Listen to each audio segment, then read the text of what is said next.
Thank you very much, and I'd like to thank all the speakers for keeping within their time limit. And it would be really kind if you could do that too when you speak. Now, I've got the results of the vote as you came in, and I wonder whether you've changed your minds and who has been the most influential speaker you've heard this evening.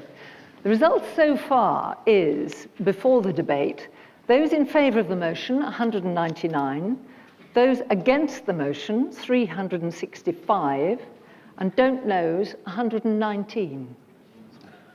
So let me throw the debate open to the floor now. There are microphones wandering about, so will you wait until a microphone comes, and would you tell us, out of interest, who you are and maybe what you do if you feel like it? Yes.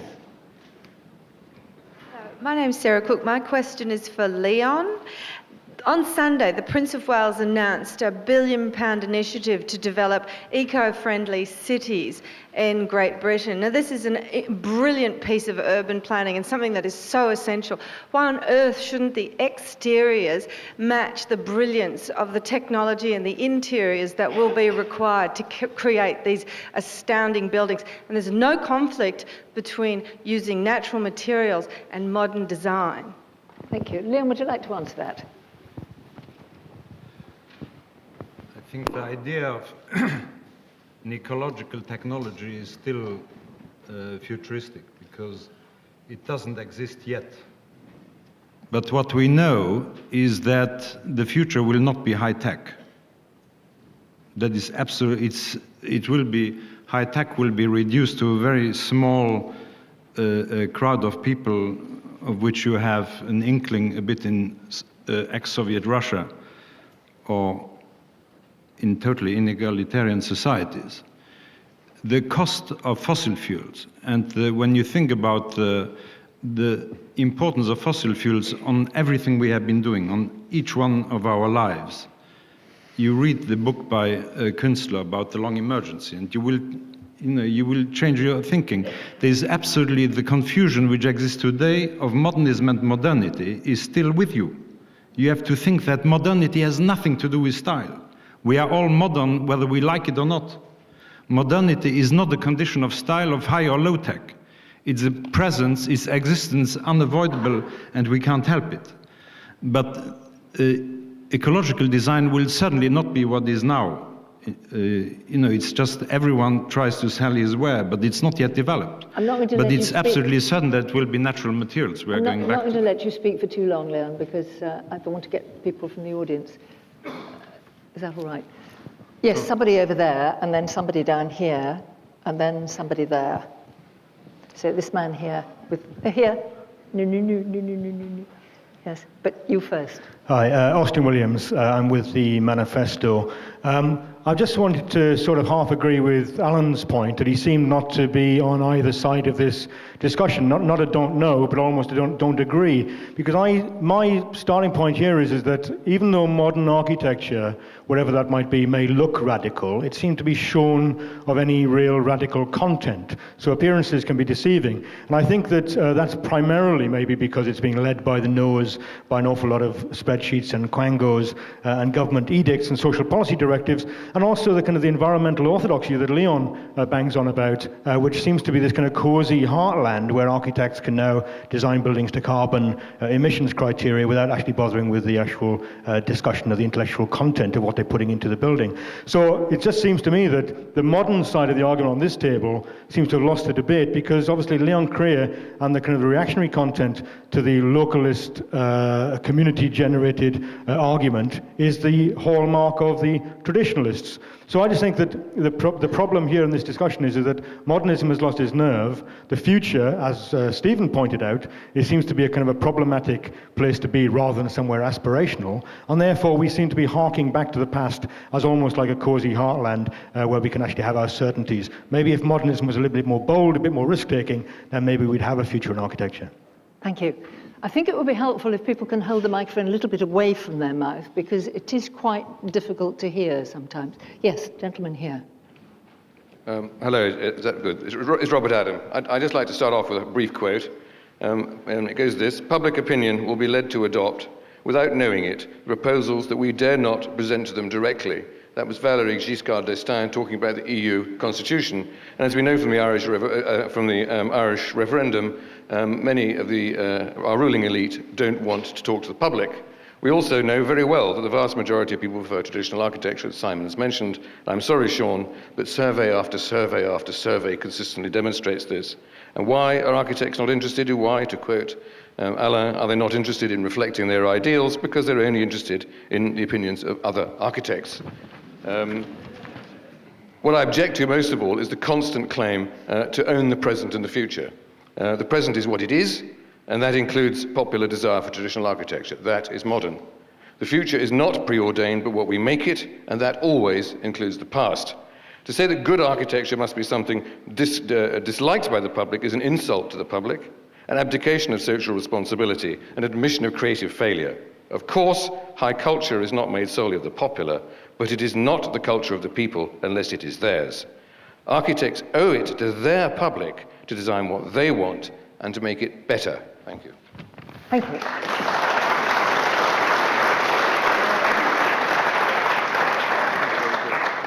Somebody up in the balcony. A woman. A woman. Hi. Unlike the last two people, I actually have a question, and it's a small question that may have large consequences. I'm an academically trained historian, so the question I need to ask is, what did His Royal Highness mean by modern, and what does each of you mean by modernism? Because no good debate can continue without either attempting to build consensus about your definition or without personally stating what each of your multiple definitions may be. Thank you. I think if I ask each of the panelists to define modern, we may be here till the end of next week. But Simon, you've got it in a sentence, haven't you? There is a confusion here. We use the word modernity, modern with a small m and modern with a big M, and I think it's important to clear it up. No one is against modern architecture. Architecture is what we build with. I'm in favor of modern architecture. We're discussing a particular style. It was a period when I think architecture was style-free. It pretended that you didn't have to refer back at all. It pretended that people didn't want you to refer back at all. That was the modern movement, and that is what we're really arguing about. Thank you. Alain.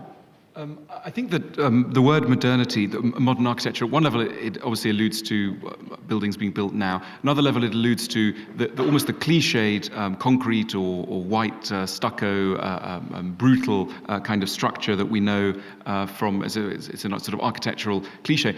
But I suppose I'm sticking up for a kind of architecture which is both recognizably in tune with some of the themes of its age, but doesn't necessarily slavishly follow what one might call high modernism as it developed principally in Germany after the First World War. So, and I guess I'm saying that there's many ways of building in modern times. If you take something like the Tate Modern, is that a modernist building? Is that a high modernist building? Or is that a building that's built now that just looks quite cool?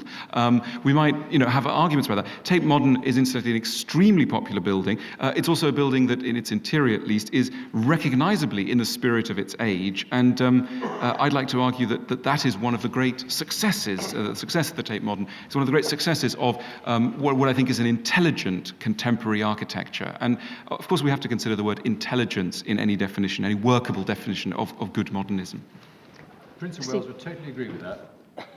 He doesn't like the Tate Modern. He doesn't like the Tate Modern. He's attacked the Tate Modern. But Stephen? Well, it's a very interesting question, and almost impossible to answer succinctly. Because there's what the Prince of Wales believes modernism is, and what modernism might actually be. But to me, as I think everybody here agrees, I mean, we're not talking about styles. We're talking about attitudes, and modernist architects believe in making things new. They believe in the primacy of creativity and invention, and making things new doesn't mean you can't take. It seems to be. I use the literary imagery. Talk about doggerel and pastiche. We don't admire writers who just copy. Why should we? Making the most of contemporary possibilities in architecture, as Alain said, involves meaningful relationships with changes in society, the language we use, the technology we use, the materials we use. It's not about curlicues, gargoyles, fretworks, and spandrels. They were entirely guttae, metopes, and triglets. They were expressions of an earlier. But you you say we use, but actually we, the people, don't have much say in what our towns look like any longer, do we? I don't feel I have any say at all in what did they London ever? looks I like. mean, that begs a lot of questions, doesn't it? I mean, did they ever? The Athenians didn't vote for the Parthenon. Well, I think vernacular architecture was attuned, as somebody said, to. But I'm showing my colours. Yes. Somebody here. Hello, can you hear me? My name is Ralph Perry Robinson. I was a student at the Prince of Wales's Institute of Architecture 15 years ago. I was the token modernist at the Institute. I spent 15 years recovering from it, and I now design houses for the super rich in Wiltshire. They all What do they look like? They all look like the sort of houses that everybody would like to live in Wiltshire. Haciendas? No, they're actually quite agreeable things. Part of my recovery program is sitting on a mountain in mid-Wales studying environmental architecture, which I do once a month. I'm wondering what the modern wing, who don't seem to address the environmental issues of architecture, have to say about sustainable and carbon-sensitive architecture, which the only person who has actually seemed to address that was one of my former tutors at the Prince of Wales Institute, Leon Creer.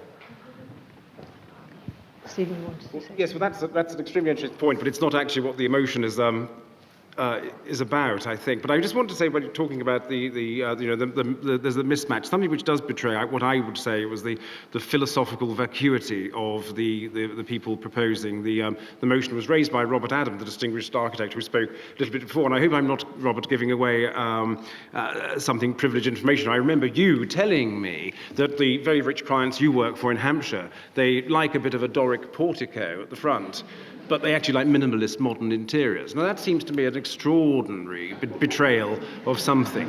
I mean, we'll have to ask you what. But there seems to be, I have a passion about, design has all forms of design, whether architecture design or Alan's taps, design has a sort of moral character. Now what I mean by that is it has the same qualities as human beings have, honesty and truthfulness. Anything which it works well, whether it's a building or an object, has a sort of authenticity about it, I believe. And that's what modernists, they've often failed, but that's what modernists with a capital or lowercase m are always trying to achieve, something which speaks of the age. Leon. Well, I'm pained. I thought we would be a bit further by now. To come here and say they just copy, and we are creative is so imbecile and childish, because nature copies. Nature is an imitative system. Everything we do is copying. Now, to pretend that copying is being an imbecile is just imbecile. Nature doesn't work otherwise. You have been copied by two parents. Otherwise you wouldn't exist. And thanks God, these people, they still look like people. That's how nature works, typologically and in a repetitive way. Most of them. Now, to pretend that because one uses one form of architecture, you are uncreative, and by using another, you suddenly become creative, is completely absurd. It is by using an instrument, by playing a piano, by drawing, by doing anything, that your talent comes forth. You don't invent the computer. You don't invent the piano. No, usually the people who invent the piano are not the people who write the music. But anyway, these things are repetitive, and it's through repetition that excellence gets educated, and finally the new talent which is born uses these new instruments and plays with them sovereign. And it's the first generations who struggle with it. But to pretend that you can only be creative by reinventing architecture is a complete lie. If you look at the great star architects now, they copy each other. I mean, you know how little sources there are nowadays, whereas you look at the richness of traditional architecture around the world is just indescribable. You move 10 kilometers and you have a different architecture. Now you get the same architecture all around the globe. So where's the rich and creative pattern? It's the traditional systems which are absolutely unavoidable. Mathematics, science, all the things we use are imitative, are copying things, and it's through copying that your genius or your talent finally comes forth. Let me take another point. And I'm aware that you were asking about materials and how important at the present time it is to think of sustainability materials, and maybe somebody else would like to take that up either on the panel or in the audience in a moment. Yes. I would actually have a question for the people for the motion. I think there's a distinction to be made between a type of what role we want to give to architecture, whether it's institutional architecture or housing. And I think Alain actually made a very interesting point, which is what values do we want to portray through architecture? And Winston Churchill made a very interesting comment in 1941 when the House of Lords was bombed, which was, we shape our buildings, and our buildings shape us. And what was a very controversial move was that he voted for the House of Lords to be reconstructed in the identical. And not because it was comfortable, precisely because it was an uncomfortable building that would remind people of the trauma that the country had gone through. And my question would be, do you think that you can have a progressive vision of society by building traditional institutional architecture? Roger. Yes, I do think that we can have a perfectly acceptable society housed within buildings of a traditional kind, and I think nothing has been said that points in another direction.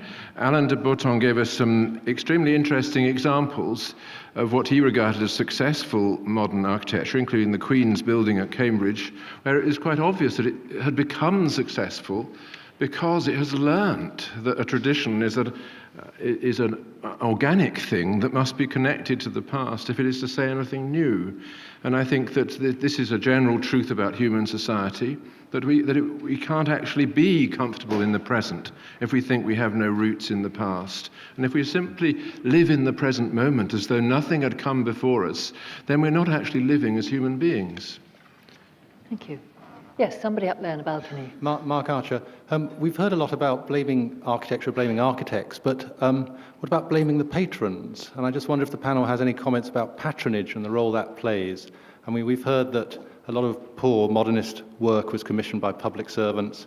We've seen some good examples of houses, modernist houses built by very rich people. But how do we, if every age gets the architecture it deserves, how do architects get the patrons they deserve? Simon, you've written a lot about this. I mean, who is the patron of a building? Surely it's the person who lives in it. The people who live in houses now, go and look, depressing though it may be to the architectural profession, go and look at the new estates spreading across Essex and Cambridge and Ely and so on. They are all traditional in style.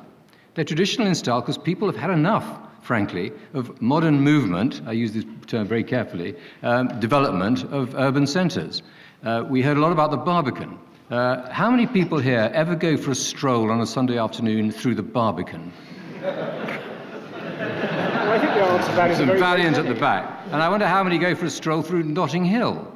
I mean, the fact of the matter is, and this is not something about modern architecture as such, it's about a particular style that I believe was a cultural cul-de-sac that has dominated English architecture for the past 50 years, but only a particular branch of English architecture. You never see a slide at an architecture seminar of a British housing estate from the private sector in which people actually want to go and live. They ban it. It doesn't appear. It's forbidden. It's shameful. All you see are unbelievably rich Japanese building daft houses that will fall down in 6 months. Now, I'm not on either side of this debate, I promise you, but I do have a joke, which was a cartoon, and it was a woman at a missing persons bureau looking for her child who'd got lost, and the policeman behind the missing persons bureau counter said, "Have you tried the Barbican?" Yes.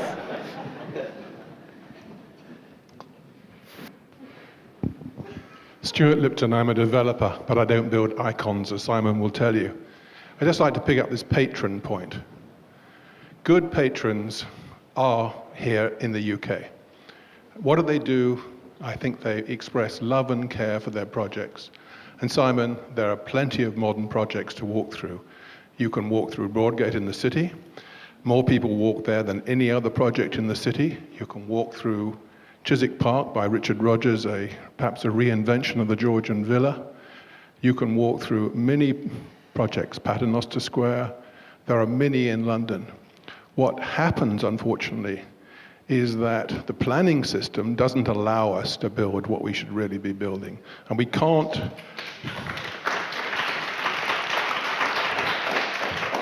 let this conversation go by without referring to the planning system. It's bogged down our quality, it's bogged down our lives, it's produced the lowest common denominator of design. It certainly doesn't encourage quality, as Sean has said, and it certainly hasn't produced wonderful places. And I'm rather disappointed that great places, parks, squares have not figured in the context. I think we had one comment about them from the panel. Surely in this country, what we need is great places. The buildings are almost incidental. Don't worry about them. Thank you, Stuart.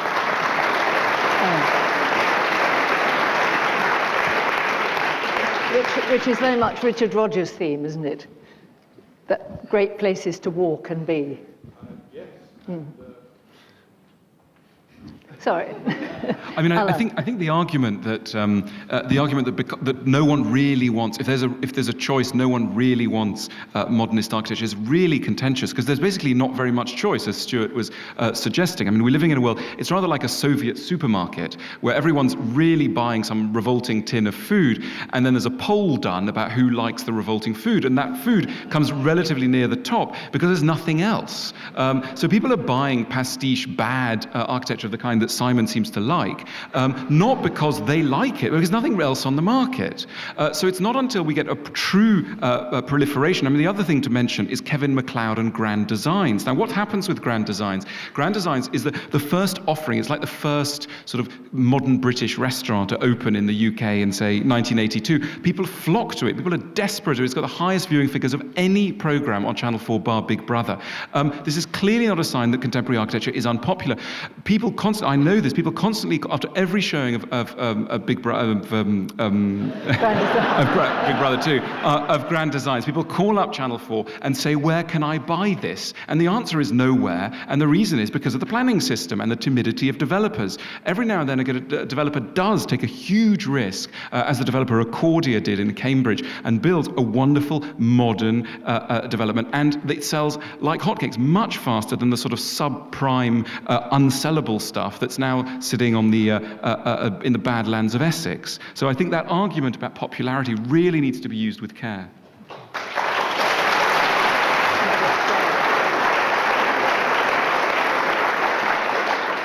Yes. Ruth Lang, I'm just finishing my training as an architect at the moment. One of the arguments for the motion was that we speak English, but we're not actually retrospective imbeciles. Isn't it the case, though, that language is evolving every day to reflect society and accommodate new technological advances?